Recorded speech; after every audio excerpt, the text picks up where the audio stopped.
O Supremo Tribunal Federal validou por unanimidade a decisão do ministro Flávio Dino, que homologou o plano de trabalho para dar mais transparência e rastreabilidade ao pagamento das emendas parlamentares.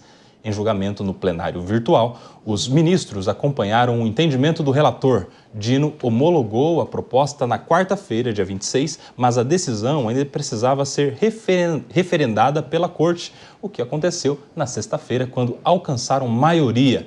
A análise do acordo pelos ministros do STF tinha prazo até amanhã, mas ontem já foi validada unanimidade, aprovando o plano de trabalho sobre as emendas parlamentares. Vou começar essa rodada com o Sérgio Marques. Fala pra gente, comandante, qual a sua opinião sobre esta celeuma, este entrave gerado a partir dos poderes da República, Poder Judiciário, pela relatoria do ministro Flávio Dino, muitos interesses no Poder Executivo também, o Congresso Nacional travado, não aprovando nada, nem a lei do orçamento até que isso fosse resolvido. Aparentemente, temos uma solução. Qual a sua análise, Sérgio Marques? Kobayashi, colegas de bancada e todos aqueles que nos acompanham, uma ótima tarde.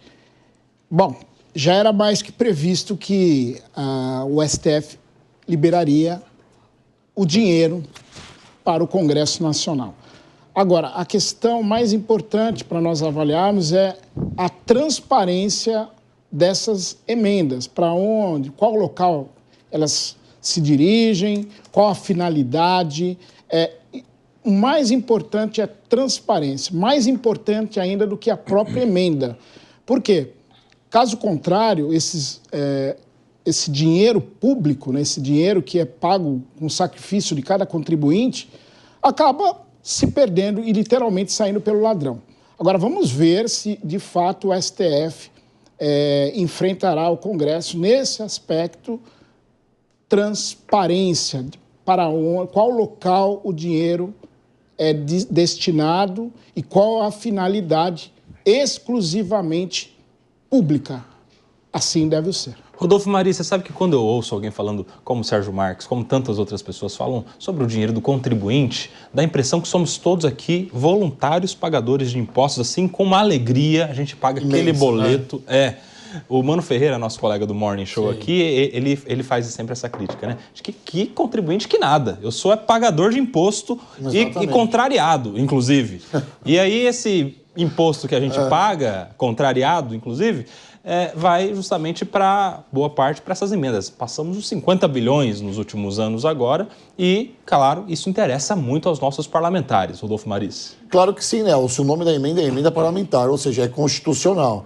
E eu quero... Cara, o Flávio Dino foi uma peça fundamental para que essa celeuma, como você mesmo falou aqui, Nelson, fosse desmascarada ou fosse resolvida, né? Já que celeuma é talvez uma confusão, essa confusão fosse desestabelecida, sabe? Desestabilizada é a palavra mais pertinente a esse assunto. Porque precisou de vir um ministro do STF para buscar uma transparência que foi bandeira do governo nas eleições de 2022. Transparência em todos os quesitos. Até o cartão corporativo havia um sigilo, foi quebrado o sigilo e agora colocaram um sigilo de 100 anos. Olha só que loucura. Transparência realmente foi só a bandeira, a porta-bandeira desse governo. Mas o que eu quero dizer com tudo isso? Que eu acho, de fato, uma medida devida e assertiva do Flávio Dino, mas existem outras prerrogativas que não têm a mesma rapidez. Aqui, Nelson, por exemplo, você falou do orçamento para 2025 que não foi resolvido ainda. E a gente tem outras bandeiras aqui, como, por exemplo, o pé de meia, que foi colocado agora, né? Foi lançado o pé de meia sem que o orçamento para 2025 fosse lançado. Então, assim, existem algumas coisas que sempre passam à frente. Essa das emendas parlamentares, que ora antes era por uma medida de voto, agora, de fato, foi resolvido graças ao Flávio Dino. E você, Raquel Galinatti, como você vê esta questão envolvendo a liberação das emendas, porque o plano de trabalho foi aprovado? Aparentemente, a partir de agora, segundo entenderam os nobres ministros, não só o Flávio Dino, mas todos aqueles que o seguiram nesta decisão, foi uma decisão por unanimidade, teremos então agora emendas transparentes? Teremos a publicidade no caminho das emendas? Quem pede a emenda, quanto é essa emenda, para onde vai essa emenda, qual a finalidade dessa emenda. Agora tem todo o caminho para gerar a rastreabilidade do dinheiro público. Agora não tem mais problema, então. É isso, Raquel? Perfeito, Kobayashi. Aliás, boa tarde, Boa grande tarde. Kobayashi. Boa tarde, meus amigos aqui de bancada e principalmente a nossa audiência, sempre antenada e qualificada com as últimas notícias. O que nós entendemos é que o grande impasse estava justamente pela ausência de transparência. E a transparência deveria ser inerente a qualquer ato administrativo, porque está previsto no artigo 37 da Constituição Federal como um dos princípios basilares da administração pública. O que o ministro Dino, ainda faz é uma recomendação à Controladoria Geral da União para que fiscalize, monitore o caminho dessas emendas, principalmente quando se fala em emendas PIX. E aí a gente tem que fazer um paralelo. Não é porque existe agilidade, ausência de burocracia, que necessariamente devemos coadunar com uma ausência de transparência. Tudo que vem do dinheiro público e deve ser gasto de uma forma responsável, é necessário a transparência. Muito triste percebermos que não só foi o mote a transparência, mas a gente percebe também que existiu essas emendas, justamente essa tratativa para poder fazer uma negociação em relação ao Executivo com o Parlamento. Esperamos que pelo menos a transparência seja seguida. Ô, Leandro Ferreira, sabe o que me chama a atenção nesta discussão toda, nesse debate que tem se travado desde o início da judicialização, das primeiras decisões de suspensão do pagamento das emendas, é que parece que o negócio agora está escrachado. Antes isso era um pouco mais velado, essa relação de dependência das emendas para aprovação de algumas pautas. A gente viu, inclusive, algumas entrevistas em que os próprios parlamentares falavam sobre isso. Para aprovar tal coisa, a gente precisa primeiro resolver a questão das emendas. A gente está interessado na volta das emendas parlamentares. No final do ano passado, dezembro, a gente se lembra que em novembro ali, até um pouco antes, a gente teve as decisões suspendendo o pagamento das emendas e o negócio já deu uma travada. Várias pautas ficaram sem discussão, sem votação, e quando voltou o pagamento das emendas em dezembro, aí em uma semana parece que produziu tudo que precisava produzir para o semestre praticamente, e mesmo assim ainda não entregou tudo que precisava. E agora novamente, já estamos acabando o carnaval e o Congresso praticamente não trabalhou esse ano em relação à produtividade legislativa e esperando essas emendas. Ou seja, tá na cara. Os parlamentares querem emendas em troca de votos, em troca de apoio, em troca de trabalho praticamente. Como você vê este cenário em que chegamos, Leandro Ferreira?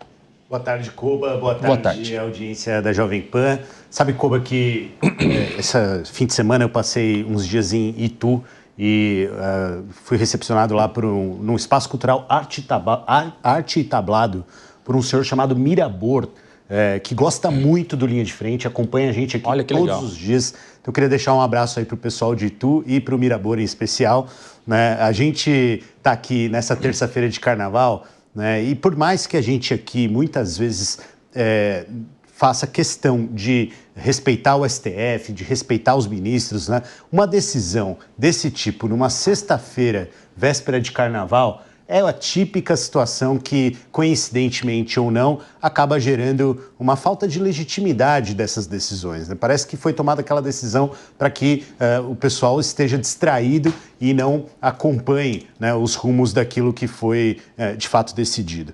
Eu sinto muito por isso, mas por um outro lado, Koba, né, como você disse aqui, antes era mais velado. Eu tenho a impressão que sempre foi assim e não tinha a atenção da sociedade como agora se tem, e é por isso que agora as coisas parecem escrachadas, né? Mas, na verdade, eu acho que, de certa forma, está se tentando, como país, como sociedade, como vários poderes interagindo, à exceção do poder legislativo, né, melhorar as coisas. Né? Porque, afinal de contas, nós saímos do que antes era o orçamento secreto para essa situação em que as coisas continuam acontecendo, mas que pelo menos a gente tem conhecimento, e agora a esperança é que essa decisão do STF, ratificada aí na sexta-feira, possa fazer com que a gente tenha uma disciplinação dessa situação, inclusive garantindo transparência. O texto, Koba, que foi homologado, ele foi proposto pela Advocacia Geral da União, que é um órgão do Poder Executivo, né, e coloca coisas básicas, como ter um projeto técnico, ter um plano de trabalho que leve em conta os desembolsos, a organização não ter conflito na justiça por mau uso de recurso público em outras situações, outras oportunidades, né, mas acho que o que precisa mesmo discutir, Koba, ainda não chegamos, que é a redução do volume de emendas. Esse é o volume de emendas. Tem que ter menos emendas, é isso? Menos emendas. Hoje passa de 55 bilhões de reais nas mais diversas categorias de comissão, PIX, individual, e o que o país precisa é avançar para uma discussão de reduzir o volume de emendas e, obviamente, como disse aqui o nosso colega Sérgio, a transparência é uma condição para qualquer volume que tenha, mas hoje precisa reduzir. Parlamentar não pode viver de emenda. Agora eu quero saber, Raquel, qual é a chance da gente ter essa redução de emendas? Porque com esse tanto de emendas o governo não consegue aprovar suas pautas? Se reduzir, então, aí pode pegar a mala, né? Não, a redução de emendas, no meu entender, não ocorrerá. Caso contrário, as emendas não servirão mais como moeda de troca e de negociação. Não deveria ser este o motivo das emendas. As emendas deveriam ser correspondentes a investimentos adequados para aqueles parlamentares que representam as suas bases, mas sabemos muito bem que na prática elas servem sim como moeda de troca e justamente é o poder de barganha do governo federal para poder angariar aliados para a sua base. E você, Rodolfo, qual a sua opinião sobre isso? Tem chance? Não, não tem chance. Talvez com essa medida de transparência fique um pouco mais, dificulte um pouco mais, né?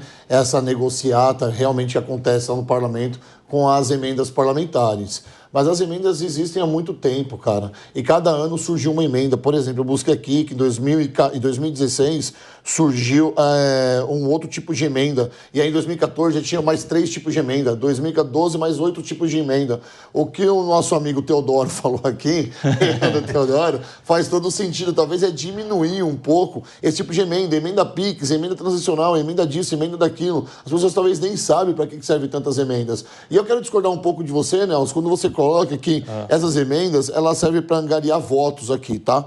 Não serve, não? Não, eu acho que nem todos os parlamentares usam isso, de fato, para angariar votos. Então, não colocaria no mesmo senso todos os parlamentares que usam as emendas para fazer, talvez, o que o governo, que o Estado deveria fazer. Subsidiar menores cidades ou menores municípios através das emendas é, de fato, uma solução para que a verba nunca chegue em todos os municípios. A gente sabe bem disso, né? E talvez você tendo ali um deputado que consegue colocar as emendas num hospital, numa escola ou em qualquer outra instituição, seria benéfico. Mas eu acho que a transparência ela vai dar um outro sentido. Talvez num futuro bem próximo a gente não extingue isso, mas a gente pode acabar talvez com esse bolo que é as emendas parlamentares. Vamos fazer então um exercício aqui, Rodolfão. Vamos lá. Temos 513 deputados. Você acha que desses 513, quantos olham para a emenda, olham para o destino e não pensam em votos? Assim, no universo de 513 deputados, para não generalizarmos. Posso falar? Pode. Eu conheço um, e conheço muito bem um, chamado Palumbo. Então temos um em 513, é isso? E você, Sérgio Marques, qual a sua opinião? Temos chance de diminuir as emendas? Elas são sinônimo de votos para os parlamentares? Bom, a probabilidade de redução de emendas no legislativo é diretamente proporcional à redução do Estado brasileiro em relação ao Executivo Federal. Jamais acontecerão. E é evidente que as emendas acabam auxiliando os deputados, em especial, para votos. Vejamos, por exemplo, Davi Alcolumbre. A quantidade de dinheiro que é enviado para o estado natal do nosso presidente do Senado.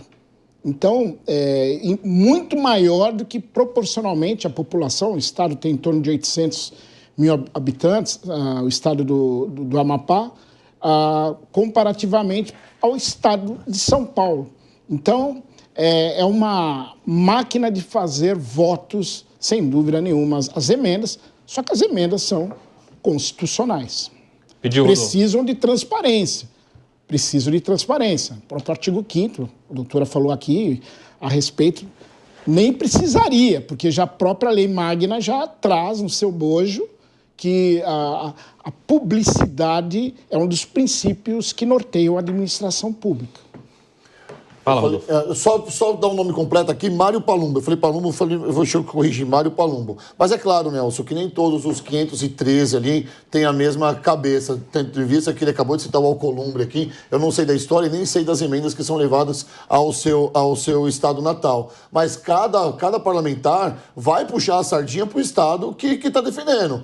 O cara é de São Paulo, teoricamente, as bases estão em São Paulo. O cara é do Paraná, teoricamente, do Paraná. O cara é do Piauí, teoricamente, do Piauí. Eu não vejo nenhum contraponto nisso. Mas o que eu quero dizer só para terminar aqui, a transparência, que está lá no artigo 37 da nossa Constituição, ela é válida nisso. 37. Artigo 37. 37. Eu falei o quê? 39. 39, estou com o artigo 39. 37 da Constituição. É válida e tem que se fazer valer. Ponto final. Precisou do Flávio Dino vir fazer isso para acabar com essa história dessas emendas que saem à torta e direito. Artigo 37 da Constituição, que fala dos princípios da administração pública, a publicidade é o P do LIMP, né? Isso aí é de concurseiro, né? É regra mnemônica. Isso, é LIMP. L de legalidade, I de impessoalidade, M de moralidade, P de publicidade e de eficiência. Fala, Raquel. Exatamente. Não existe um concurseiro que não tenha Exato. isso na cabeça bem claro.